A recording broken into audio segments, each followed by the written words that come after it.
MMTs. Welcome this Friday, April Fool's Day, 4/1/2011.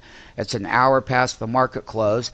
And once again, MMTs, we're going right back in here to let that S&P 500 know that right down here, these were the dates on the home page of the SMF website, and all of our trade management was back on 2/16 right here, 2/17, and we said that we were putting the top in for a major reversal.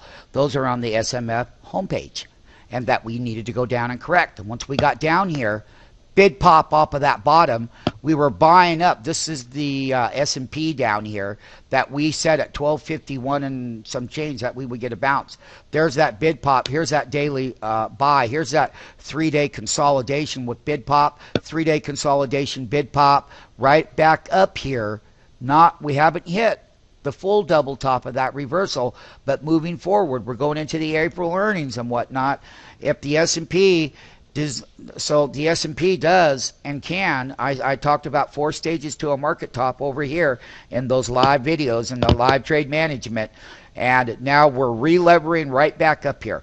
And the thing about it is, moving forward over the next couple weeks and during the month of April, is that the S&P has to, what? It has to consolidate the higher delta.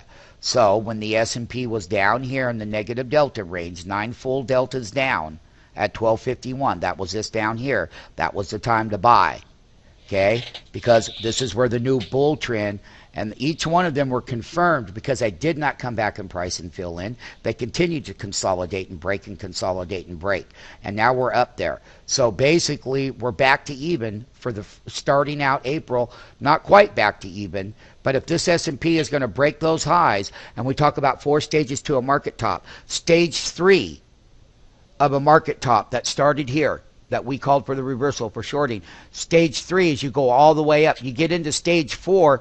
Stage 4, which we will be entering in it, and stage 4 is where we've always told you that we can break those highs to a higher high, but then another gap down would follow and there would be selling. And we're going to watch the upper end of this delta range. This is the key. Remember, in last week S&P indexes and all the index update, I said that you had to have daily price volatility upside just as you had in here, but this was a consolidation before we had the final breakdown. Here we're going to have to consolidate, and we're up right above this area, this market maker price action line on the S&P right here.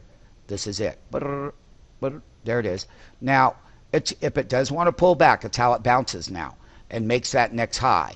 A lot of people will be selling into it because that's what they did today. In the last hour of trading and that first 15 minutes of that last hour, we had a lot of sells, and we hit that SMF market maker line in the market maker platform, and that was a daily wick right here today. So they had limit orders to sell above the market because that's what they did on this Friday's closing bell on the S&P. We'll be monitoring it. We were experts here at calling a reversal. Go to stockmarketfunding.com. Look for these dates on 217, 216, 215, and ultimately the 218. And you'll find that within that time area, how we said that we were going to contract and how the short side needed to come in the first quarterly trade of 2011. Now, we're starting off the second quarter, not quite building a base up, but the S&P can break up to that 1375, 1390 handle.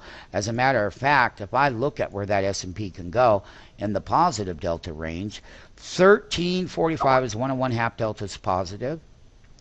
1350 is 2 full deltas up. Now, of course, it'll change. We'll look at our yearly index formulas, but we got it pegged. So basically we can come all the way up here to 4 1/2 deltas positive for crying out loud. We came all the way down here, 9 full deltas down. It's not abnormal to break higher before the next reversal would come, is that we would go higher and up in the deltas just as we went down. And we'll leave that up to the buyer and the seller and the public model. We know what we're looking for, and the earnings are coming. That's the S&P 500 Friday closing.